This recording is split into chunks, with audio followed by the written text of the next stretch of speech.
Assalamualaikum warahmatullahi wabarakatuh. Hari ini kita akan kembali bersama dalam proposal basic policy yang keempat.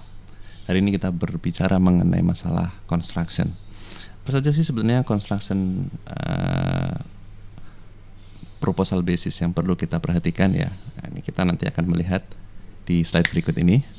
Oke, ini proposal basic policy yang keempat adalah tentang construction. Jadi dalam construction yang perlu kita perhatikan dalam menyiapkan atau memberikan policy terhadap teman-teman di construction ketika proposal, itu yang pertama adalah kita harus mempersiapkan yang namanya memastikan site construction formation atau organisasinya seperti apa. Kenapa ini perlu kita lakukan? Karena bagaimanapun juga yang disebut sebagai tim construction ini beda construction formatnya di site itu akan sangat menentukan dari segala hal ya. Baik itu dari strategi kita ya, apakah kita mau memperbanyak subkon atau kita memperbanyak orang-orang kita sendiri, ataukah kita akan mengerjakannya itu nanti dengan mengandalkan subkon ataukah kita akan mengerjakan kita sendiri ya. Kemudian nanti apakah kita membutuhkan field engineer yang demikian beragam, kemudian orang-orangnya, karena ini adalah akan sangat berpengaruh kepada bagaimana indirect kita, bagaimana nanti temporary facility harus kita siapkan dan lain sebagainya. Ini site construction formation organization ini sangat penting ya, untuk bagaimana kita bisa menghandle proyek ini dengan lancar pada saat construction di site. Yang berikutnya adalah work methodenya, work order methodenya. Work order method itu adalah metode untuk kita memberikan work order kepada subkon kita. Apakah kita akan memberikannya single atau multiple contract?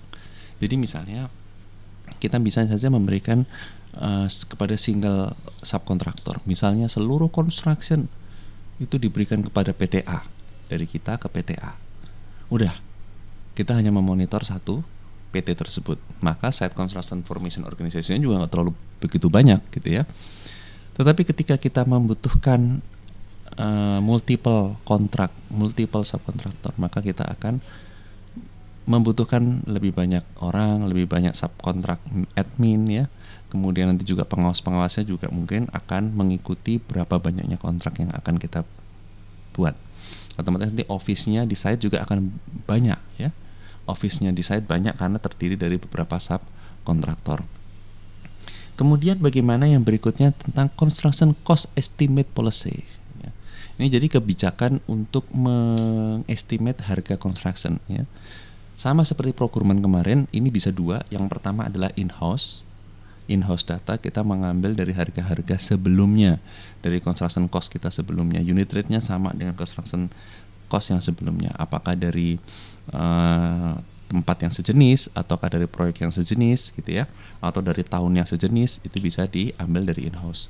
Kemudian yang berikutnya, apakah kita kalau nggak in-house mungkin ada sesuatu yang agak spesifik ya, maka kita akan collect dari subkontraktor ya. Kita akan minta penawaran dari subkontraktor. Misalnya khusus nih pembuatan apa nih, pembuatan jetty ya, atau pembuatan single boy mooring yang memang itu agak spesifik ya biasanya.